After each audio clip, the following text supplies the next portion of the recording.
toxic, but I don't know how to go back to the place that's gone. With a change of winds, my heart fell and I can't find it. Feeling empty, spending days and nights of silence, 'cause no one can explain how I feel in my mind. In my oh, I don't know what I am, but I miss myself, 'cause it's not here anymore. How can I move on? Please tell me. How to walk alone and be strong. Little things like Santa is cologne. It's painful reminder that it's gone. It feels like my heart's suffocating. How do you make amends when you come for me? Come down with the wind. I come off your soul. Nothing makes sense to me. I'm so numb, so lost without you.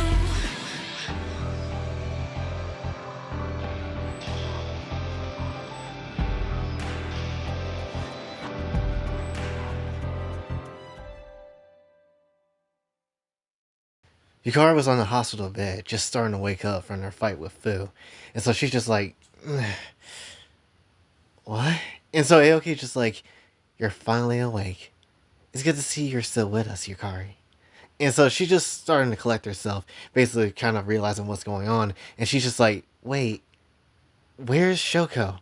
And so as she said that, Saki remained silent and unsure how to kind of respond to that. But her eyes darted back down to where Shoko actually is, and Shoko was unconscious on the bed, and Yukari rushed over to her side. And so Yukari was just like, Shoko! What happened? Why is she like this?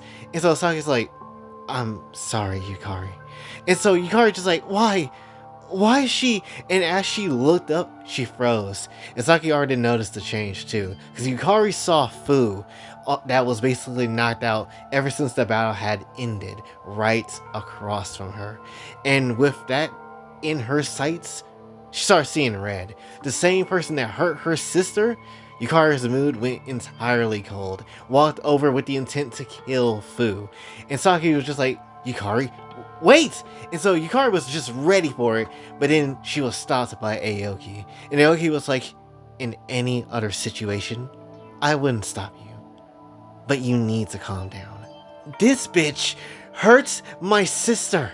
How is it right that she gets to go unpunished? Why does she get the right to keep breathing?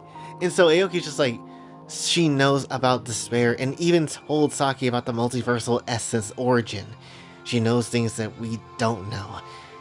That and this is a personal favor of mine. So we need her alive for now. And so Yukari's just like, this isn't fair. After what she did to us? To my sister? And so Saki's just like, I know, Yukari. And so she gazes out the window, and Saki's just like, I know. They won't get away with it, I promise. But for now, just stay calm. Saki, there is something I need to do. Can you? And Saki already knowing what she wants to do, she's like, I'll watch over everyone. Just do what you need to do. And as we kind of see her basically getting ready to dip off, we get to see Jay kind of starting having a freak out moment with his fight with Boyoko, because his headache's starting to come back way more than ever before. And he's just like, why? Why now? And so Boyko's just like, those eyes. I get it now. Just how much have you kept your anima in the lock? And so Jay's just like, what? And so Boyako's like, I've seen people struggle with understanding things of the spiritual nature, but I rarely see people struggle with anima, your emotions. Now that I think about it, the way this world only have women here, and how different you are compared to the people of your world. You kept your sorry excuse of emotions in check. The more I think about it, you're just an insecure, manipulative child that no one understands. All the more reason as to why I am confused as to why the Overseer chose you. And so Jay's just like you're better? Like you're an honest model hero. And so Boyoko just like, more than you. I never once had to hide who I am just because I got lonely or felt like I needed someone to cling to me no matter what. Isn't that what you did to Lamine? You didn't even try to help find her family. And so Jay's just like, what are you talking about? And so Boyko's just like, I'm talking about something I did that you could not. And as they're talking, Ether walks from behind Boyoko to reveal himself to Jay. And Jay's just like, huh? Ether? No. That shouldn't be possible. The world isn't breaking like last time, so how to... And so as he's trying to figure it out, Boyko's just like, oh, but it is possible. Maybe you just didn't try to bring him here, all to keep Lamine as your toy. Does that sound about right, Lamine? And as Jay turned around, he ends up getting slashed in the back by Lamine, and he ends up collapsing to the ground. And so Ether's just like, Lamine, you came! I was worried you wasn't coming, but I'm so glad to be wrong. And so Lamine just like, Ether, I'm glad you're here too. And so Ether's just like, come on, Lamine, let's get out of here, just like we used to, together. And so Lamine just like, Ether. And so Lamine hesitates for a moment, and Jay starts coming too. He's just trying to warn her, just like, Lamine, don't believe their lies. It's not Ether. It can't be. Hate me if you want, but I don't want to hurt you again. Please, don't trust him. And so Lamine just like, if you think I need to listen to a liar like yourself anymore, then you really don't get it. Ether is in front of me. Finally, after so many years, I know what my brother feels like. I can sense it. And so Ether kind of started getting confused. He's like, Lamine? And so Lamine just like, your love was wrong and twisted, Jay. But I also see that it isn't just you, but everyone's love and wants are just as twisted. And Ether's just like, Lamine? What are you saying? And so Lamine just like, I'm surrounded by liars and terrible people who only want what they want. Like you. You are not my brother. And so essentially, that's when you see Ruby comes in from behind, came with the scythe, and straight up decapitated Ether with the quickness. And all you saw was basically green blood flying out of everywhere. And so Boyoko recognizes whose blood that is, and she's just like, Shu? And so, realizing she'd been had, Boyoko quickly tries to go ahead and kill Lamine, but Symphony also comes through and slashes Boyoko from behind, and Madaka drop-kicked her from the side, launching her ass to a building. And so Lamine just keeping quiet, pretty much pissed off at everybody for just lying to her in all shapes and forms. But Symphony was not having this bullshit. She held up her blade to Lamine's neck, and she was like, you fucking bitch! How dare you harm him like that? Should I introduce you to the same hell and rage I'm feeling right now? And so Madaka just like, Symphony, stop. Now isn't the time for this. You need to calm down, because things won't get better if you stay in that state. And as for you, I am ashamed of you, Lamine. After everything we've been through. And so Lamine just like, if you plan on lecturing me, then forget it. I don't feel like hearing any of you out. Not anymore. And so Symphony just like, you know the truth now, and you still blame him for how you feel? Like all of this is his fault? He apologized to you a while ago, and you never let it go, and you go and do this to him? And so she grips the damn blade, and Madaka's just like, Symphony, let it go. And so Symphony lowered her sword, and her hair started going back to normal out of that state that she was in. But Symphony was still angry, and she was like, he isn't perfect, but he never ever wanted to hurt you this much. And the fact that you would jeopardize everyone over this is over the fucking limit. Don't you ever get close to him again, or I promise I'll fucking kill you. And so Madaka, just listening to what Symphony is saying, she's just like, she meant every word. And so Lamine just like, I bet she does. And so Symphony just very much already right by Jay's side. She's like, Jay, it's gonna be okay. We're gonna take you somewhere safe. And so Ruby just like, hold on to him so we can move quickly. And so Jay just like, Lamine. And as all of this was getting to him, a huge emotional wave, his anima started going even more so out of control, starting to cause all types of pain over his body. And Symphony just starts screaming out for Jay in concern, and Ruby just like, hang on, Konako will know what to do. And so basically Ruby used Petal Burst to grab Jay and Symphony to get out of the whole city. And after we basically see Ruby carry Jay and Symphony out of the city, we go to Saratome and Shitoya, who's continuing to fight above the city. Shitoya letting out many slashes with her blade, but it did nothing to Saratome, who's also ready, charged up a fireball attack and launched it right at Shitoya. And as the blast basically takes over the entire area of Shitoya where she's at, Saratome just like, you don't have to pretend. I know that blast did nothing to you. And Shitoya's just like, same as you, considering none of my blade work even pierced you. Granted, I know your death won't come easy, unlike the people you killed. And so Saratoma just like, if you have time to bring up the past, then you're wasting your life, just like them.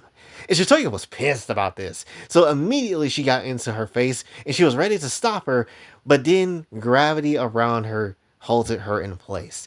And so Shitoya just like, I'm being denied again. And so Saratoma just like, I thought I told you, this fight wasn't for you. And so Aoki just like, yeah, but there's something I need to ask you both before you tear each other apart. And what in the world could my own puppet possibly ask of me? We are not on the same side. Or did you forget that? And so essentially Aoki just like, the both of you fought together for so long to protect the multiverse that exists. The Guardians of Despair is supposed to be a symbol of hope for people that has been overrun by despair. As this fight happens, more and more people lose their lives to that beast. Even before then, you both gave up your positions as to who you used to be and let everyone fend for themselves. And so Saratoma just like, your eye, filled with such intense emotion. And so Aoki just like, I need to know, what did the role of being a Guardian of Despair mean to you? And so Shitoya didn't really want to answer her ass, but at the very same time, she just gone ahead and did it anyway to indulge Aoki. I don't know why we are wasting time on this, but fine. I'll tell you exactly what it meant to me. We were united as a sisterhood by the concept of light, who we called Lux. Lux created us with the Overseer's blessing to put despair in check many years ago. I was the weakest one, while Kaiho was the strongest one of us all. I looked up to her for everything, and there was not a force in all the worlds that could stop us. We trained, observed, and saved many people as we could, because that was our purpose, our duty, and what we lived for. I trusted her, and yet she stabbed me and my sisters in the heart. Ever since that day, I left my duty to kill her. The Guardians was to be a united force to stop any darkness, and she threw it away. And you want to know the saddest part of it all? Is that after all this time, I've forgotten the names of my sisters. I just remember what they looked like when they died. All I want to do now is return the same kindness she gave them. And so Aoki's just like, Saratome, what did it mean to you? And so Saratome's just like, the same it meant to Shitoya. I believed in helping all who came into contact with despair, and was also dedicated at the time. We fought countless times and halted all threats that came our way. But as centuries passed us by, I slowly wondered, was this all there was? Constant fighting, observing, was this all there was to it? The more we save people and see them off of their regular lives, the more I craved for more. The more I wanted to know, why are we saving such people? Why did they need to be saved? What did they do in life, and Was it the same as it is for us? I knew abandoning my duty was out of line and never would be accepted, but I wanted to live. To live life, not as a constant savior, but as the mortals do. To understand what is the reason as to why we are here, why any of this matters. I brought it up once that I wanted us to live the same way as mortals, to understand what is life all about. And you know what they responded with? Why does such things matter? Do we need a reason to be here? We are saving people. Who cares about a bonus like that? I was stunned at the response, so I knew I couldn't change their minds. I also assumed Shitoya was the same way about it, but judging from her wanting to kill me. Well, anyway, the point is, I needed to break free. I needed to show my resolve, which ended their lives. I killed my sisters for freedom and let despair in, just enough to bring me here to this place. And even then, when I met Jay for the first time here, I realized I never could escape my duty. I just had to go about it in a different way. There is not a day that goes by where their faces don't pop into my own head. If I could bring them here to experience life as we should have it, I would. So yes, I regret ending them, but I do not regret my choice of wanting to live. There is more to a guardian than duty and obligation. We should know what we are fighting for, to truly understand what makes life precious to begin with, instead of blurring our days pointlessly. A guardian has to know how to live truthfully before anything else. And so Aoki just like, so that's why. And so Shitoya's just like, I assume you have your answer, the one you're seeking for yourself. And so Aoki's just like, yeah, I get it now. And so Shitoya's just like, good. I really don't care what your reasoning is, Kaiho, or what excuse you use. You will still die here today. Spewing all that meaningless air about living, yet you robbed our sisters, the very same thing, just so you can get what you want? Guess what? You showed me what life is really like, and it has been pain and misery ever since. The meaning of life, if there is a meaning, then it's to step on people and harm as many that get in your way. To hope for better is a lie unless it is absolute authority that can't be changed. That is what you taught me, Kaiho. To be selfish and ruthless. So when I strike you both down and tear that boy apart to change this whole multiverse, don't blame me for it. After all, taking fate into your own hands is just another of life's great lessons. Something that none of you are worried to do. And only I can achieve. While they are basically getting ready back to the fight, Konako is looking after Jay as Ruby dropped her off, and Stephanie went to a nearby clinic to get medications, trying to get ready to help Jay and get him healed up, or at least calm down the side effects of the anima taking over. And so Konako just like, Jay, hang in there. And so he lets out many different painful gasps because he can barely breathe, or at least that's what it feels like to him. And Toski is in the back, kind of just like, he's suffering more than he had before. And so Konako just like, he's always pushing himself more than he should. He may be different now, but he's still a human. Putting all this weight on himself is just too much. Now it's even worse than it ever had been. And so Toski sighed, and she's just like, it's because he is still holding himself back. Carrying the extra weight to please everyone will keep him in more pain than necessary. And not facing his emotions is how he got like this. And so Konako's just like, what are you talking about? And so Toski's like, in truth, I know this is a test the Overseer has long waited to see. While spiritually he is sound, he lacks the connection with his emotions, holding back how he feels, and actually thinks for everyone's sake. Suyo, the concept of the spirit. Anima, the concept of emotions. He needs to let out how he feels. The reason why he has these headaches. The reason why he has these moments of sudden tearful breakdowns is because he's breaking, holding himself up without saying a word. He's been like this long before he came to this world. And so Konoko's just like, so he's never been okay all this time? He never truthfully put his feelings first? Why now? Why are you telling me this now? And so Totsuki's just like, if anyone can reach his heart, it would be you and a select few others that could. You need to reassure him. Tell him it's okay to be true to himself. To feel what he needs to feel. Tell him that beyond what he knows and believes, there is a world of people that care about him, that want him to be okay. And so essentially Konoko just like, Jay.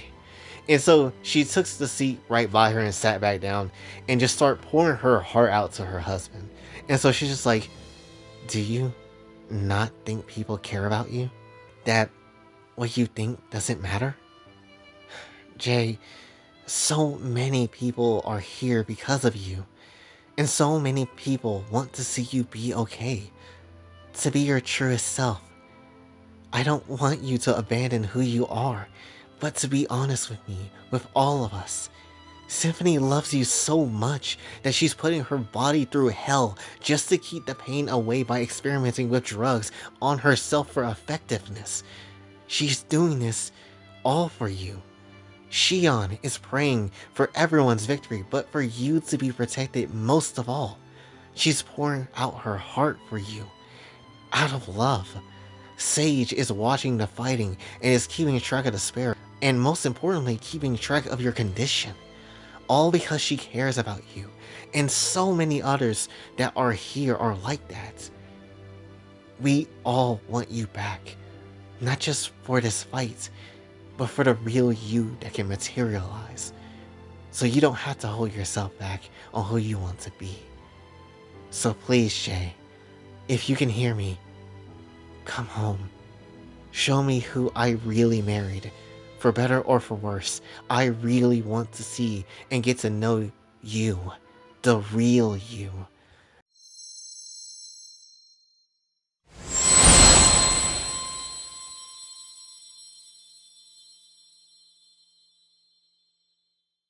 Where am I? This place. Definitely not the safe haven. And so, as he questions what is happening, someone's hands covered his eyes, and a person behind him starts to ask questions. And so she's like, let's play a game. Do you recognize my voice? After all, this is the second time we are meeting like this. And so Jay's just like, should I know who this is? It's definitely not ringing any bells. And so she's like, such heartlessness. And here I thought you would. Sorry, but I really don't... Wait. Those markings on your chest. They look like Shion's. And so she's like, so you've noticed finally. Then there is no more need to hide who I am now. I am the reason why you are here. The reason why you survived against despair for so long. I am the Overseer, you know. But my true name... I am the Ultidex.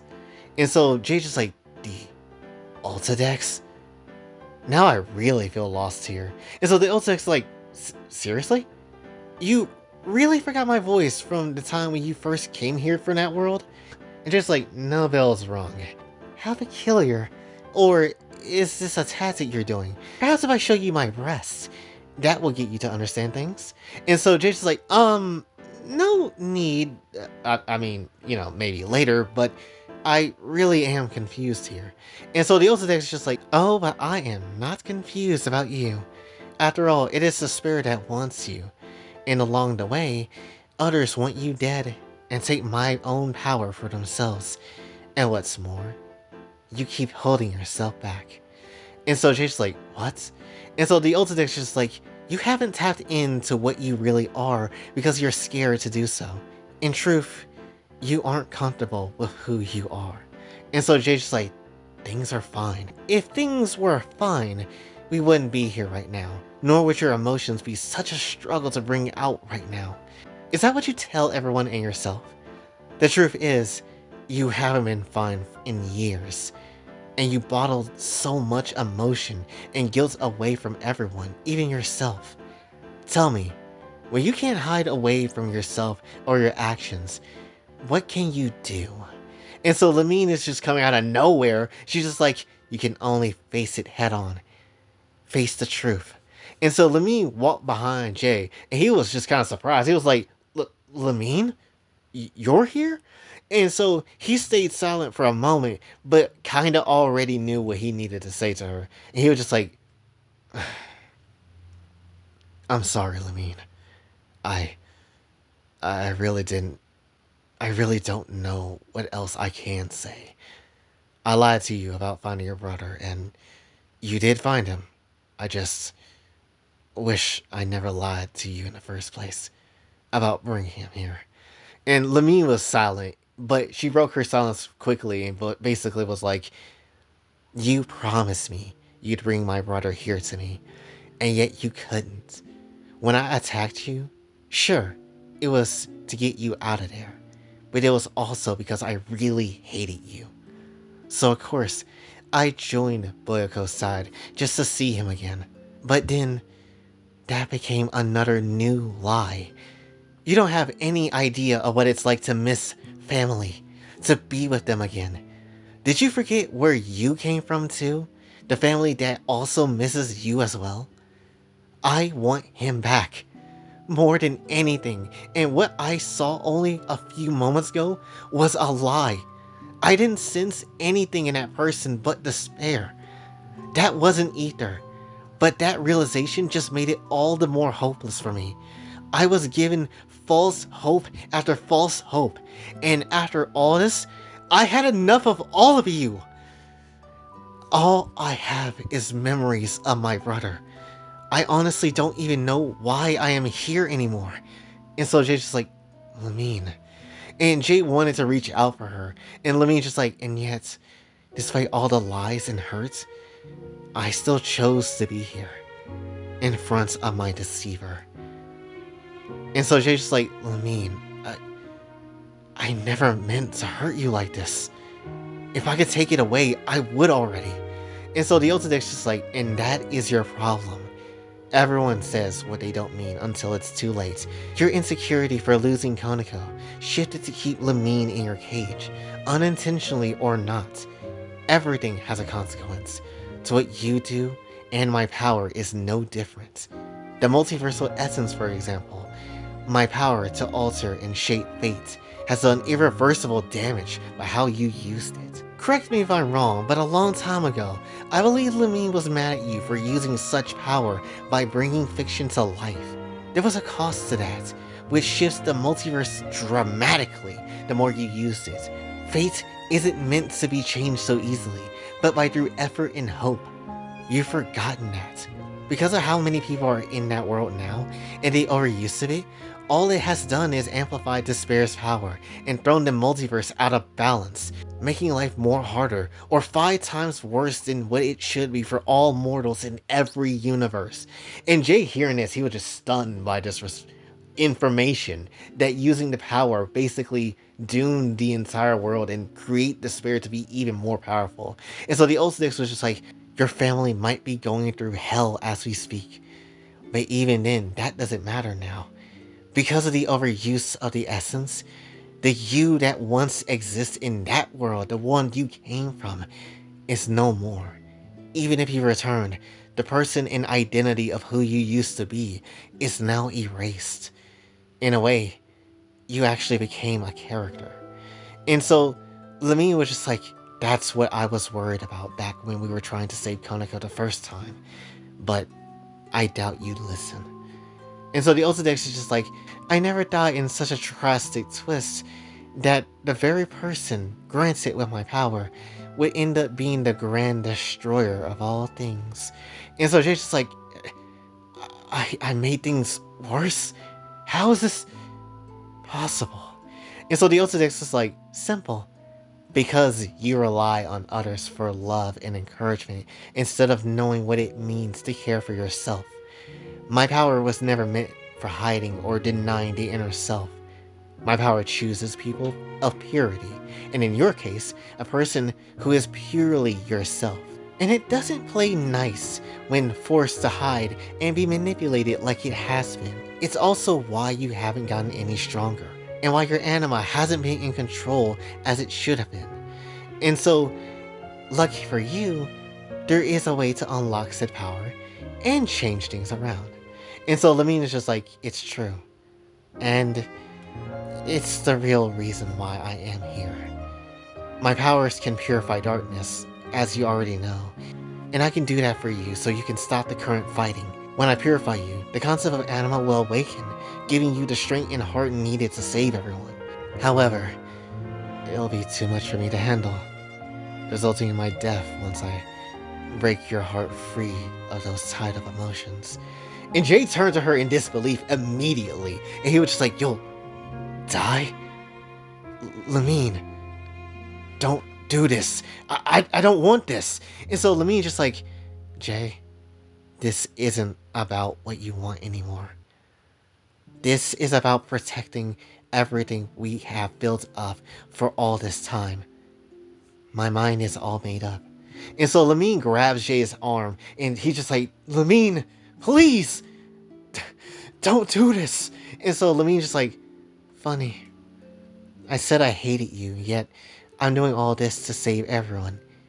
Even you. Jay, promise me to stay true to who you really are. No more lying.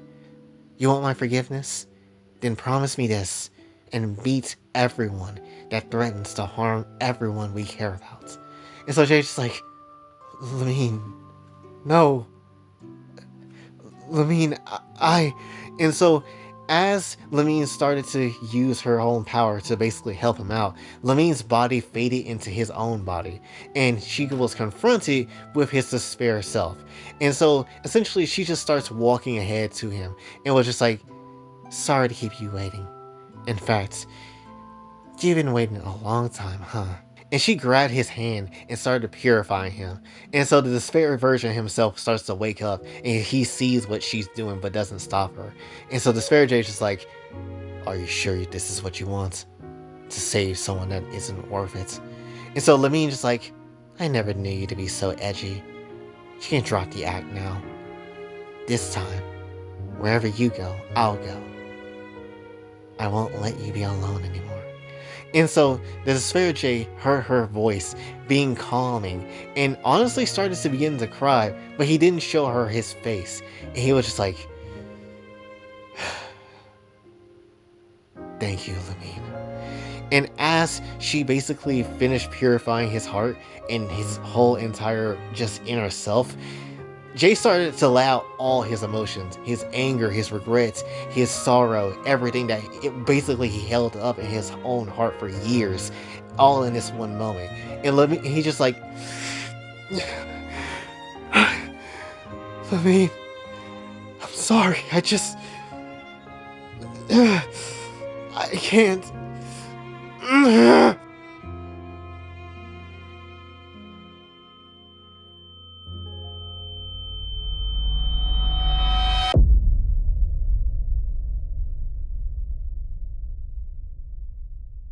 And there you are. You finally learned how to let go. And Jay just stood there, more serious looking than he ever had been. And the Ultidex is just like, you look good, by the way. The red's a nice change. And so Jay's just like, what do you really want from me? And so essentially, the Ultidex is like, nothing really. In truth, I think we both know the sphere is right beyond the veil of that world, and will break through at any time now. When that happens, just say my name, and we will vanquish the spirit together. I come forward to see what you will do, so I expect great things from you, okay? And so basically, he summoned his sword with this new red glow, and he's like, fine. And he wiped his tears from his own eyes and readied himself up. He knew when he returned, he wasn't going to hold back anymore.